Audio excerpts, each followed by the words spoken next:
3, 2, 1, go!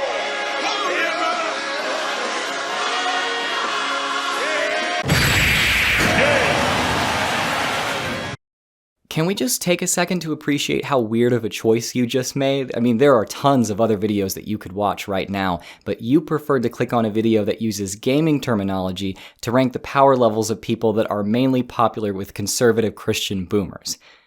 And I guess I've spent the last several days researching for it and creating it. So what does that say about me? Televangelists are incredibly polarizing. You either absolutely love them, or you actually have the correct opinion of them. Some of these guys just use religious narratives to take advantage of desperate people and get rich, while the rest use religious narratives to get rich and gain political influence. You already know these guys are total hacks, but do you know how much influence these hacks actually have? Probably not, so I'm here to inform and probably depress you. Remember a couple of things as we go through the list. I've chosen and ranked these guys according to their current activity, so that means I won't be listing anyone that used to be a televangelist but has either died or moved on to other things. Also, while the ranking in every tier list I make is subjective, I want to stress that point especially strongly this time. Depending on what traits you think make a televangelist worthy of top tier, you could easily rearrange my list entirely. That said, I'll be ranking contenders by the following stats. Reach, the number of viewers, listeners, and readers reached, often judged by the popularity and accessibility of content. Money, the level of usable wealth at the person's disposal. Doctrinal extremism, the extent to which the person's rhetoric justifies or encourages the adoption of ideas which infringe upon human rights, cause psychological or bodily harm, and or cause extreme political polarization. And finally, political power, the level of influence a person has over the political climate surrounding them. As usual, I'll cover 6 contenders, with F tier being the least powerful and S tier being the most. This time we'll actually start in D tier. Here we have the man, the myth, the testament to the power of plastic surgery, because you're probably shocked to learn that he's actually 56, Joel Osteen. Osteen became the pastor of Lakewood Church in Houston, Texas in 1999 after his father, the original pastor of Lakewood, passed away. The church was already large, having an attendance of about 5,000, but Joel saw the church become just absolutely massive. After a $105 million renovation where 5 stories were added to an already gigantic basketball stadium, Lakewood's grand reopening in 2005 was attended by an estimated 56,000 people. Now it has a regular attendance of about 43,000. Osteen's reach is actually the highest on this list. His sermons, which are broadcasted to over 100 countries, receive 20 million views or more monthly. He's also a massively popular author, with his first and second books becoming immediate number ones on the New York Times bestseller list. He's been to the White House, he's been on daytime talk shows, Larry King Live, and he's even had Kanye West speak at his church. There's a good reason he's probably the most recognizable person on this list. His money is fairly moderate. I mean, he's incredibly rich, obviously, but he's definitely not the richest televangelist out there. His net worth is estimated to be between 40 and 60 million. His house alone is estimated at $10.5 million. Reportedly, he doesn't take a salary from his church's $70 million annual budget, but instead makes all of his income from book sales. Osteen is probably the only person on this list that I wouldn't consider an extremist, so that stat is very low. He purposely stays away from religious controversy and all but refuses to speak about concepts that could be seen as negative or derogatory toward any group of people. For instance, when asked, Osteen has confirmed that he believes homosexuality to be a sin, but he also publicly stated that he won't preach on that point due to his belief that God loves and accepts everyone. You could see this as a commitment to positivity and encouragement, but you could also easily see this as an effort to only tell people what they want to hear. Despite his reach, his political power is negligible. In an effort to stay out of controversy, he rarely ever comments on political issues. He's a nearly perfect representation of a prosperity gospel-only preacher. God wants all of his children to thrive in every way as long as they follow him, or so he says. This leads me to his special ability, prosperity, and positivity. This is, like I said, hyper-focusing on positive messages in order to appeal to a wider audience and gain followers. It boosts reach, but completely hinders doctrinal extremism and severely limits political power. With wildly unbalanced stats, Joel Osteen goes in D tier. In C tier, we have a man from Israel who was born in December and is known to preach the gospel and heal the sick. He's not quite Jesus, though, because this guy realized it would be a good idea to have copious amounts of video, literary, and physical evidence for his ministry, rather than having a bunch of scholars write down word-of-mouth accounts that they heard about him generations after he lived. Yeah, we're talking about Benny Hinn. Hinn founded Orlando Christian Center, a Pentecostal church in Orlando, Florida in 1983. A few years later, he began claiming to have the ability to perform miraculous healings through God's power, and he held his first healing services at his church. Not long after that, Hinn began touring the United States as a preacher and faith healer, giving these tours the understated, dignified name of Miracle Crusades. These tours weren't held in small churches, but in stadiums and large auditoriums, absolutely crushing any reasonable person's faith in humanity at the time. Out of these events came Hinn's daily talk show called This Is Your Day. In addition to doing the normal Christian talk show thing, this show aired clips of Hinn's miraculous healings. Since 1990, he's continued to host his talk show and go around on miracle crusades around the world. Hinn's reach is moderate as far as popular televangelists go. His talk show is among the more popular Christian programs in the world, and his events are well attended in several countries. While it isn't reflective of his regular events, he did see the attendance of over 7 million people across 3 faith healing events in India in 2007. His money is also fair, at a net worth of 40 to 60 million, comparable to Joe Osteen's. It's a bit disturbing that Benny Hinn claims to heal people without any medical education or any proof for his method's efficacy, while doctors go through a grueling process of schooling and residency, have proof that their methods work, and yet Benny Hinn is a millionaire and people tend to thank God for healing regardless of who healed them. His doctrinal extremism is high due to the fact that he claims that severe medical issues can be completely healed through faith and prayer alone. That's the kind of teaching that gets people killed, and his ministry is entirely based upon that claim.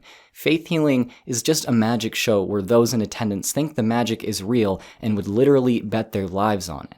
While Hinn believes in other ridiculous charismatic Christian ideas, his fervent practice of faith healing is enough to earn him a high doctrinal extremism stat. Lastly, his political power is low as he doesn't seem to have many direct political ties. I actually had trouble finding anything about his political statements or affiliations, so if you know something that I don't, which could affect his political power stat, do let me know in the comments.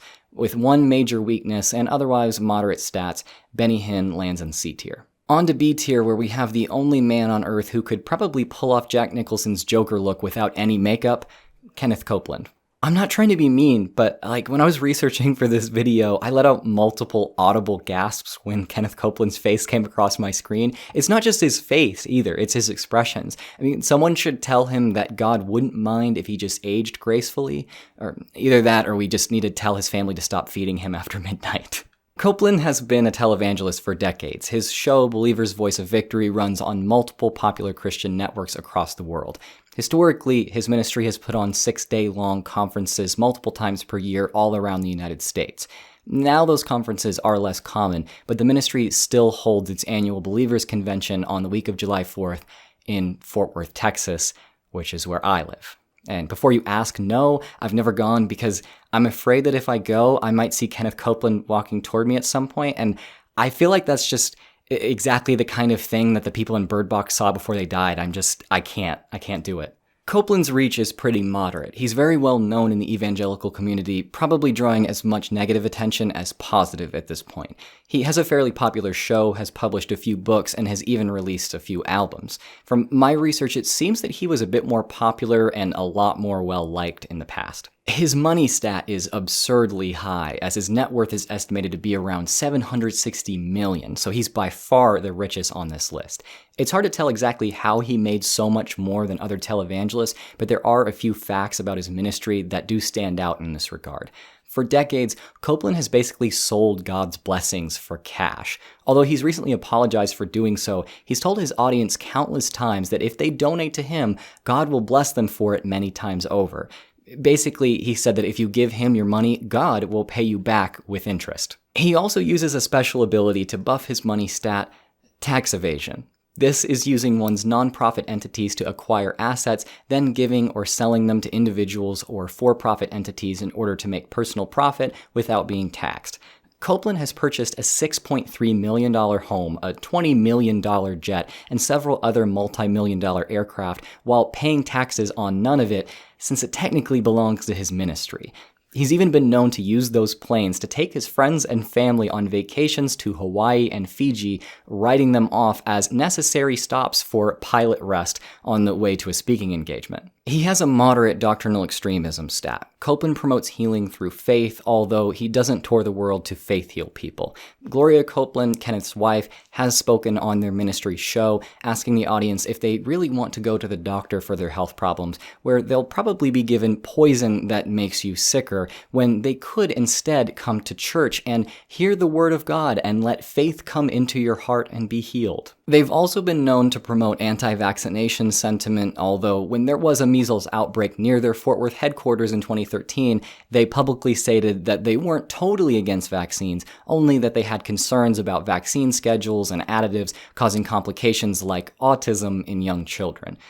Those concerns are still obviously pseudoscientific and ill-informed, but I guess they're not 100% anti-vax. Lastly, his political power stat is low, as he only occasionally makes political statements and has few public political ties. Controversy surrounded Copeland's show in 2007 when he had then presidential candidate Mike Huckabee on air to promote his book and campaign.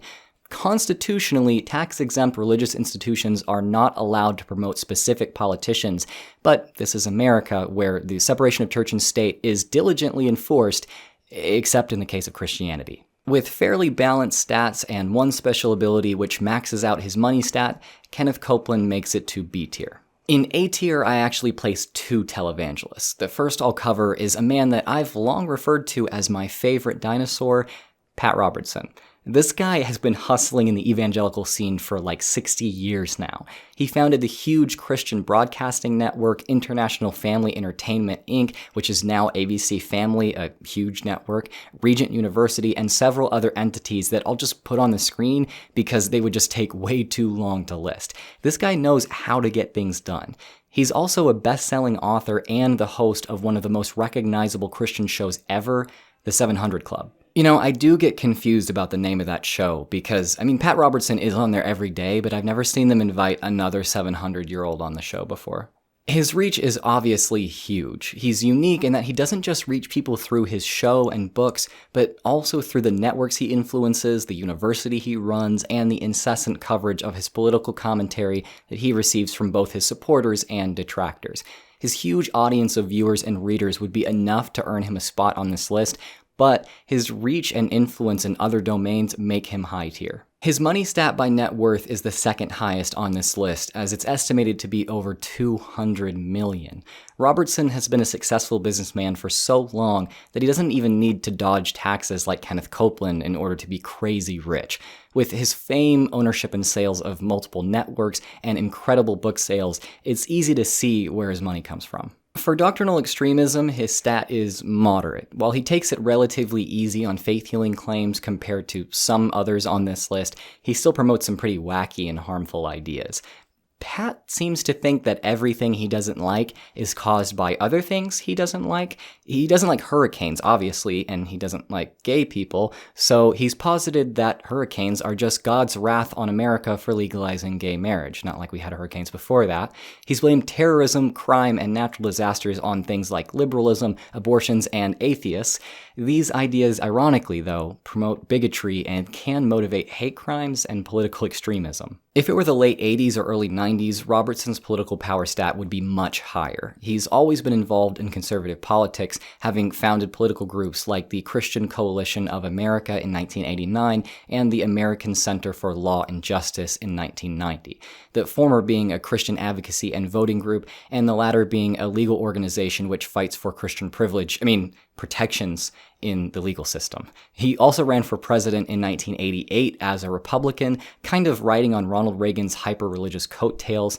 From all of his political involvement, he still has quite a few connections in the GOP, even though he isn't as influential as he used to be. With moderate to high stats all around, Pat Robertson lands in A tier. The other televangelist I'm putting in A tier gives me so much material to make jokes out of that I just don't even know what to say. It's Muslim apologist and media mogul Zakir Naik. The guy is almost beyond parody, and I say that only because when my friend ViduVids and I tried to parody him in a video, I kind of just ended up ruining parts of the video by laughing uncontrollably.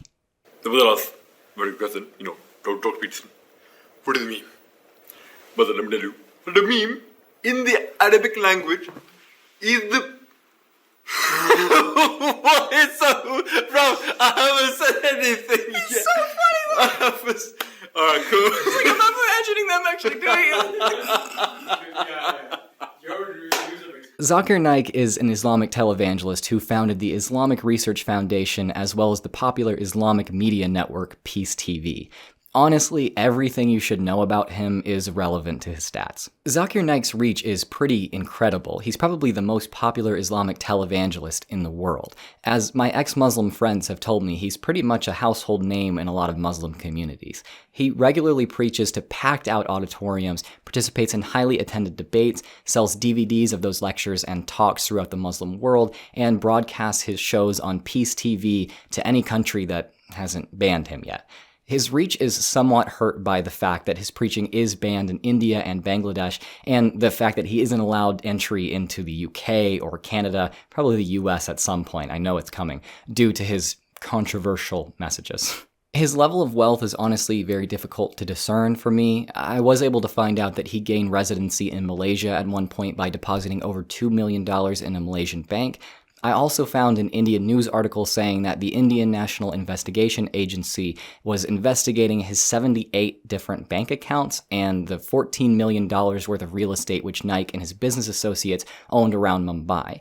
He's undoubtedly wealthy, but my research didn't turn up enough to suggest that he's anywhere near as wealthy as the other guys on this list.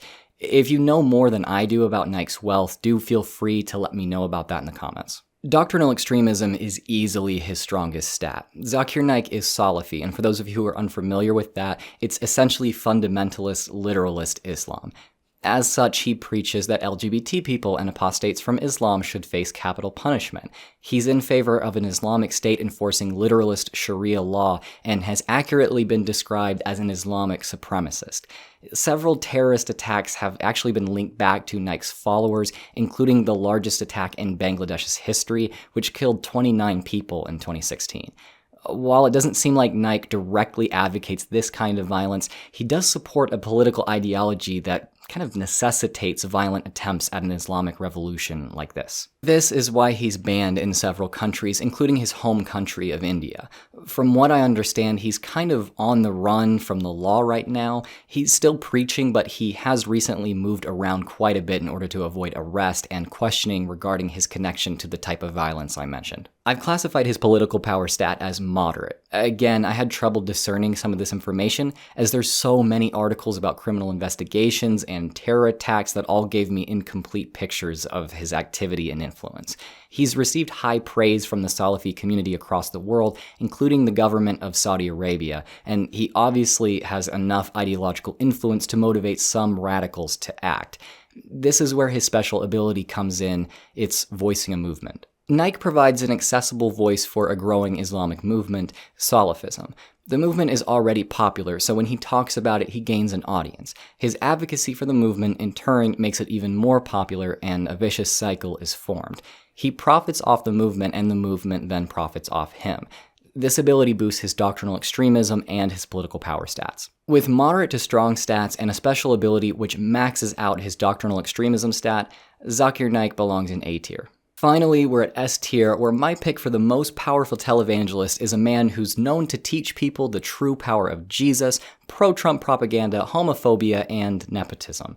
That's right, it's famed evangelist Billy Graham's son and successor, Franklin Graham. Born into Billy Graham's celebrity empire of evangelism, Franklin has been familiar with televangelism his entire life.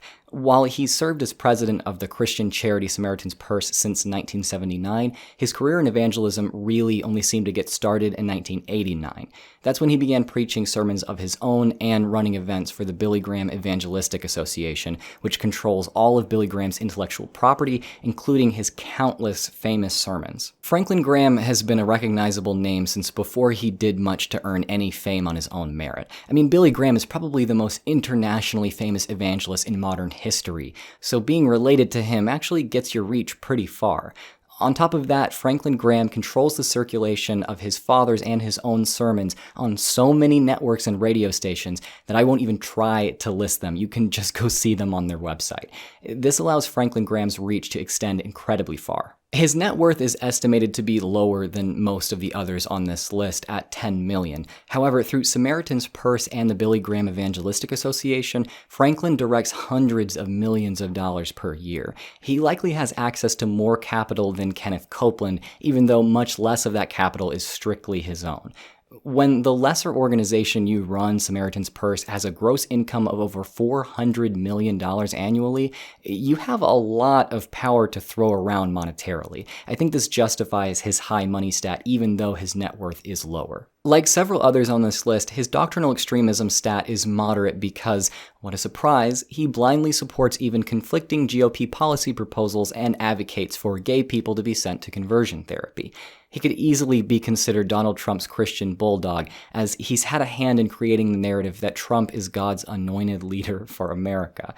This guy is such a Republican Christian that he says Trump's impeachment was led by demonic forces, and he's gone on record praising, of all people, Vladimir Putin for being anti-gay. On top of all of that, he supported proposals for basically every military action in the Middle East that the Republican Party has ever put forward. His political power stat is what puts him above all others in my mind. He has the same connections with world leaders that his father did, and if you haven't noticed, his message is just as political in nature as it is religious. He's not and has never been a politician, but he's a de facto advisor to conservative politicians just because of his heritage. Franklin Graham needs no special abilities to boost his power in order to be top tier. Some people are born S tier, some people achieve the S tier, and some just inherit the S tier from their dad. You might have noticed that I was a bit uncharacteristically mocking in this video. I typically don't engage in mockery much, as I find that it can, in many cases, be extremely detrimental to the furthering of humanistic values. The discussion of ideologues with inflated egos, followings, and bank accounts, though, is not one of those cases in my mind. So please, remember to keep your mockery situationally appropriate, and whatever you do, please don't tell Kenneth Copeland that I live 30 minutes from him, because that's a terrifying reality I can't deal with. Thanks for watching. I've been Drew of Genetically Modified Skeptic. As always, go ahead and subscribe, check out my Patreon, follow me on Twitter and Facebook at GM Skeptic, join my Discord, and until next time, stay skeptical.